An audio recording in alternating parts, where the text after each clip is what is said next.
Hey everybody, I'm David Corsaro, and it's time to be awesome. I'm down here at the Carolina Close-Up Convention, and I ran into my good friend Cody Fisher. Cody, thanks for coming on. Man, my pleasure. My pleasure. You know, I don't know if you guys have had a chance to see Cody lecture before. I'm sure a lot of people have seen you, maybe you perform or seen some of your products that are out in the market. But if you ever had a chance to hear Cody lecture before, he talks a lot about the incorporation of humor into his magic. And I thought this would be a great opportunity to bring him on Time to Be Awesome and have him share some of his thoughts and ideas with you guys out there. Now, one of the things that I really respect about the way Cody works is it's very funny and it's very magical, and there seems to be a really nice balance between the two. The comedy doesn't overshadow the magic doesn't overshadow the comedy. Is that conscious on your part? Do you strive for a balance there? Well, now I do. I mean, these days, like when I first started, I think like anybody else, I wasn't sure who, I knew I was going to go into sort of comedy magic. I mean, like everybody else, we start off, you know, here's the question, you know, people always say, you know, what do you want to be when you grow up? And there's that rare person that just always knows. And I think that magic is sort of the same thing. It's hard to ask somebody what kind of magician do you want to be. True. Without actually trying lots of different kinds of magic. I mean, believe it or not, back in the day, I had a dove act. Really? Yeah, I had a bird act, and, you know, it was a very average bird act, and then, you know, I think we all start off wanting to be the cool David Copperfield sexy guy, and that, you know, I tried that for a while. Not me, not at all, not at all, not at all, not at all. Me and my wife had sort of a touring illusion show for a while, and I was sort of an illusion kind of guy, and we even had a two-person, you know, a Kodak for a while, you know, and all those are things I was trying out as I was discovering who I wanted to be when I grew up, but who I wanted to be when I grew up as an entertainer. Okay. And no matter what I did, if I was trying to be the sexy illusionist guy, it was always funny and goofy. I don't know why. If I was trying to do the minimalism series stuff, it always came out weird and goofy. So when somebody says, I don't know who I'm trying to be or something, I always say, well, go out and try lots of different things, and you're eventually going to find out what type of performer you are and what you're comfortable with. But I think it's the rare person who knows dead on. So go out and buy lots of tricks. Go out and buy lots of my tricks. That's a place to start, you know. But yeah, just go out and buy lots of stuff and try lots of things and see what works for you. And so as you were sort of learning your character, and I'm assuming this was just through trial and error, like I said, you're doing things, it ended up being funny even if you almost didn't want them to be, because that's who you are. Yeah. So at a certain point, now I'm sure you've got a lot of effects that could be funnier than they are. Oh yeah, we all or some things that you could do a little more seriously, which is a little element of comedy to it. Yeah. But a lot of the stuff you do has a perfect balance. It really does. It's got a nice level of one's not going to overshadow the other. Yeah. Do you write towards that? Do you write towards a goal of, oh, not too funny, not too magical, keep it in here? You know, I try very hard to do that, and here's why. If you're going to book yourself out as a comedian, then go out and do comedy. If you're going to book yourself out as a magical manipulation act, then that's what you need to do. If you're going to book yourself as an illusionist, go do big illusions.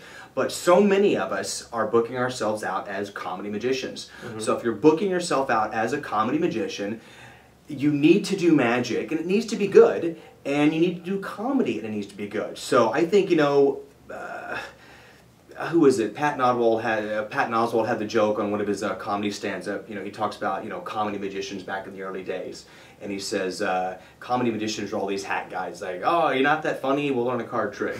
You know, or, you know, and so I don't think it has to be like that. I think you can do really strong magic, but I think you can be really funny at the same time. And sometimes, honestly, if I'm designing a routine, my book test, as I was talking about earlier, sometimes if I think it's just, if it's getting too serious, I'm like, okay, this is not me. I need to make it a little bit more funny. I need to find a way to relax the audience, and because that's just who I am. I'm not a serious dude. No, you're not. But you're not a serious dude, but you are a dude who thinks about his magic. Your confabulation routine, which if you haven't seen it, CodyFisher.com, they can get it, right? Sure, go to Cody Fisher. Listen, I changed the way I started doing confabulation when I saw Cody do his, because I felt like it solved a lot of the problems that I had with a confabulation routine. And the whole time I'm reading it, and we know each other a little, you know, well, but as I'm reading it, like, you're just coming off the pages because your personality is so ingrained into the explanation of the trick. And I think that's because you've thought a lot about how to take your character, this one that you've developed over the course of time, and put it into your effects. That's hard. It is very difficult, but here's what I tell a lot of younger people who ask me about, well, I don't have a character, because you go to conventions and you see these very defined characters, these very definite characters. There's the,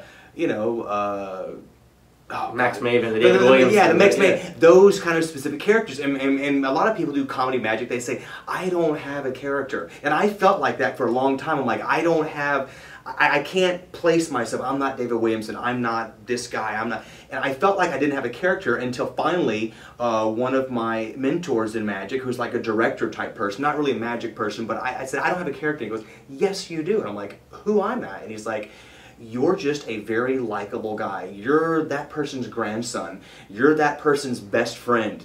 You're that person's brother that they can relate to. You're just a funny, likable guy. And that sounds like a very generic character, but it's kind of who you've kind of got the same deal going on there, or similar. You're not a David Williamson kind of guy, but you're a kind of guy I can watch, and I can say, I watch to a show, and I can say to myself, I could go have a drink with that guy after that. Exactly. It's the Johnny Carson effect, and there's no such thing as a Johnny Carson effect, but what I just made up here is patent pending. Yeah, but I think I wrote about this, or I published an article, or maybe this is instead of lecture notes I call it the Johnny Carson effect. Johnny Carson was not the best person at doing a monologue. He was not the best stand-up guy. He was not the best person doing an interview one-on-one, but for like 20-something years, millions of people invited this guy into their home every night at 10:30. And he had the kind of personality that you felt like after you got through watching him, you felt like you could see him the very next day out to eat, and you felt like you could walk up to that guy right at the table and say, hey, Mr. Carson. He was so approachable because he was human. And that's why I wanted to be. I never wanted to be one of these celebrity type performers. I've seen celebrities and you see them there and you just know you don't want to go up to them. If I do a show and after my show, people aren't coming up to me and talking with me and engaging with me and say, oh, that was great, it was so fantastic, oh, that joke about your kids, I've got 2 kids. If I don't get that, to me it wasn't a successful show.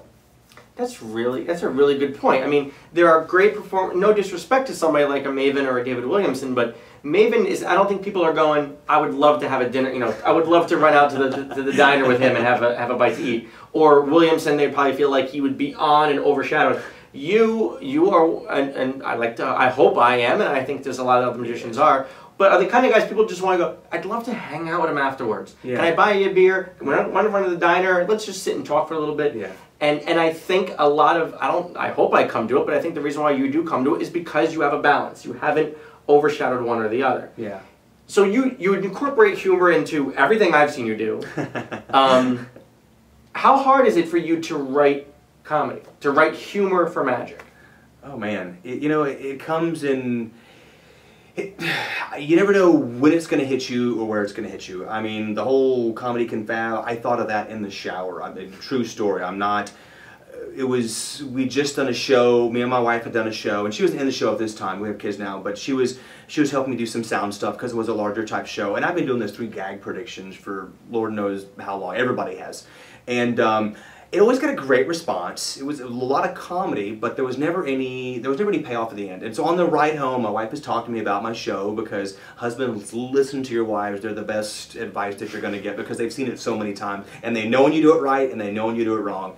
Tough to admit when the woman's right, but the wife is right. But she is right. She's 100% right. She's seen it more than anyone. So we're driving home, we're talking about the gag predictions. And, and she knows I have really strong magic in the show, but she's like, man, she goes, I think you should take him out. I'm like, why not? She goes, there's just no payoff. And I got to thinking about it. I'm like, yeah, it's just like a 5-minute routine with no payoff. And she goes, but what about, could you somehow predict those 3 things? Is there some way, and boom, by the time we got home and I unloaded the car, by the time I was in the shower cleaning up for the evening, I was like, I had the whole routine or the basics of it in my head. And then over the next few weeks, I started to add music to it.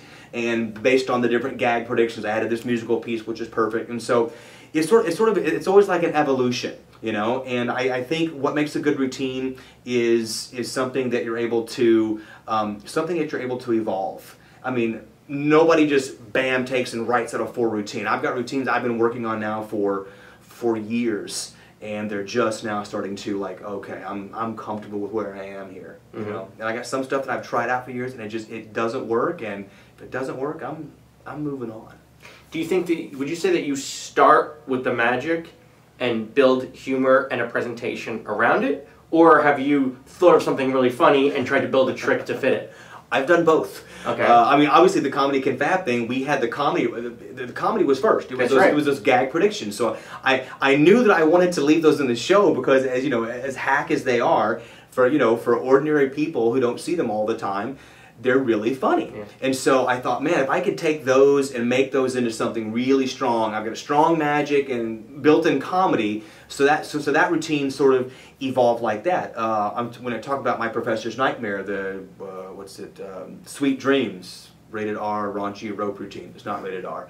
But I like the alliteration. I started off with just Professor's Nightmare. And so I started off with the trick. And then over years of just comedy clubs and Magic Island and stuff like that, you know, comedy venues, it turned into a comedy routine slowly. Yeah.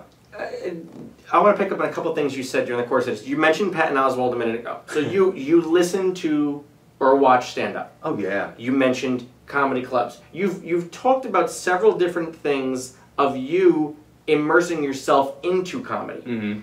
So let's say there's somebody out there watching this who says, you know what, I'm not that funny. Do you think somebody can become funny? Or is it just an inherent sort of characteristic that has to come out? Can somebody learn to be funny? I think yes, to an extent, because I believe that people can learn to do anything that they want to learn how to do. I mean, I do magic and public speaking for a living, and I grew up with a speech impediment. So, really?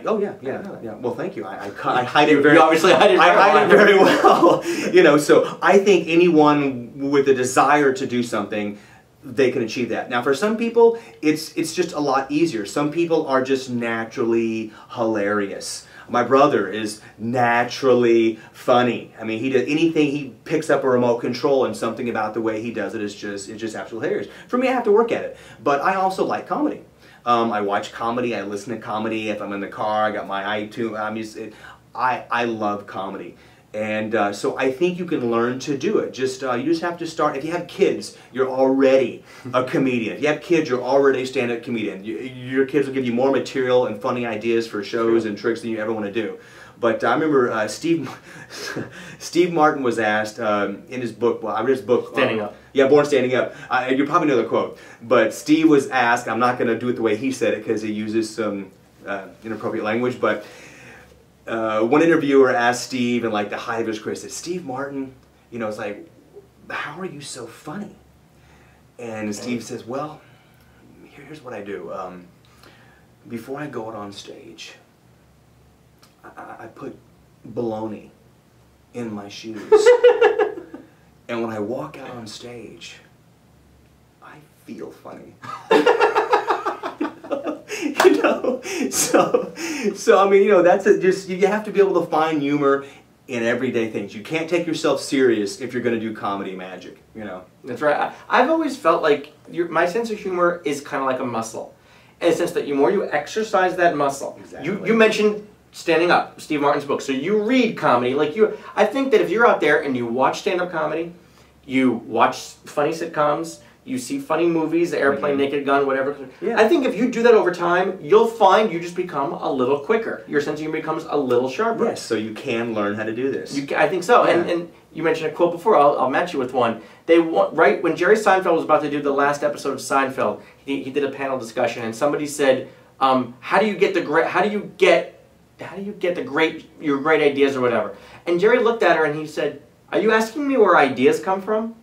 And it was a great simplicity, as if to be like, there's no formula for this. Yes. It's not like you be funny by doing X. Yeah. I really think it's, as Cody's pointing out, you submerge yourself in areas of comedy, and it takes time. It's something that you have to work for. Yeah. You've been working on presentations a long time. Don't ever think, I can't make this funny, and end it. You're stopping yourself right there. Yeah, you can make, I mean, you know, one of my mentors in magic, Fred the Great Scott Donaldson, he owned a little magic shop in Austin, Texas. It was so funny because you'd walk in this little tiny shop in his garage, and you know, he had maybe 100 tricks on the shelves, and it was so funny to be in there when someone would come in there, because more often than not, he would like, this guy like wouldn't sell anything. It was so funny, and he said the question I hated the most, and I could tell when Fred was sitting back and a newcomer would come in and they'd say, oh, hey, Mr. Donaldson, so what's a great trick? Or what's a good trick? And he would go, I mean, I knew it was coming, man. He would go off in this big, he's like, he almost sounded like Vernon, you know, he's like, they're all good tricks. And he'd say, there's not a bad trick on the shelf, it's just how you perform it. And he said, what did he say? He said, John Thompson made $1 million with an egg bag. I can't guarantee you'd make a nickel. You know, and it was so true. It didn't matter what you were buying, an egg bag, a chop cup. I mean, think about the worst trick you've ever seen in the Magic Club, or think about, and now imagine like David Williamson doing the 21 card trick, or you know, some funny guy doing some, Bill Malone doing a hot rod. I mean, I could probably watch it all day long. It doesn't matter the trick. It's the person doing the trick that makes it. No trick is funny. No, you take the cards down, you say, no individual trick is funny. It's the person doing the trick that makes the trick funny or interesting or mysterious or sexy or passionate or emotional. It's the person doing the trick that adds all that to the trick. A deck of cards, a chop cup, an egg bag, all those are just inanimate objects. So that's a really good point. I think there's a lot of summary points here, so we can kind of close this out real quick. But the idea is, number one, pay attention to your surroundings, pay attention to who your character is, be honest with yourself about who your character is. Yeah. You know, try different types of magic. And sometimes that's not easy to do. No. Being honest with, and you know, I mean, you see it all the time. You see sort of, you know, a larger person, a larger gentleman in a magic convention in a tuxedo, and is like very large and trying to be Mr. Sexy and stuff, and it's just, man, it doesn't work. I know. I can't be sexy. Don't believe me? Just ask my wife. No, so know who you are. Know who you are, but be honest with yourself too. You have to be honest with yourself, and if you don't think you can be honest with yourself, ask people who you trust. Mm-hmm. I mean, ask close people, and then ask them to be truthful with you. I mean, you know, if you're just not funny, ask your friends, and your friends will tell you you're just not funny. You're too tense. And then take the steps to do it. Start enjoying comedy, you know? We just watched Rick Merrill do a set, and we watched Steve Bargatze do a set. Yeah. And they're both very funny guys, and they're both very opposite funny. Yeah. Rick can't do, not that he can't do, he doesn't do physical comedy. Yeah. He does a very deadpan delivery because that's what he does best. That's who he is. If he wanted to do the physical stuff, I'm sure he could, but it wouldn't be as good as it is now. And I guarantee you, he had to be honest with himself to do that. Yeah. You know, I can't imagine you going out there in a tuxedo and being real debonair, because that wouldn't be who you are. No. So you have to be honest who you are out there. You have to really be truthful. If you want to be funny, if you want to be a comedy magician, but you're not sure if you're funny enough, be honest. Ask the people. Tell me, is this funny? And if you hear responses of, yeah, a little bit. All right, maybe it's now working that muscle. Maybe it's the idea of it submerging yourself in comedy to see if you can build that up more and more, as you're saying. Yeah. That's great. Listen, I don't want to take up much more of his time. I want to appreciate it. Thanks, Cody. Thanks for coming on. Thanks for having me. You guys, listen, if you ever have a chance to see Cody lecture or perform at a convention near you, go check it out, or you can check out CodyFisher.com. After I saw Cody, I began doing his version of confabulation, and I think it's called the knockout prediction. The paper ball killer prediction. Killer prediction. Killer prediction. I don't remember the name of it. All I know is I put it right into my show, and the paper ball prediction is brilliant. So if I can recommend something, it's those two things, but he's got a lot of other cool stuff, so definitely check it out. Hope you enjoyed this show today. That's Cody Fisher. I'm David Corsaro. Now, go be awesome, everybody. Thanks for watching. Bye-bye.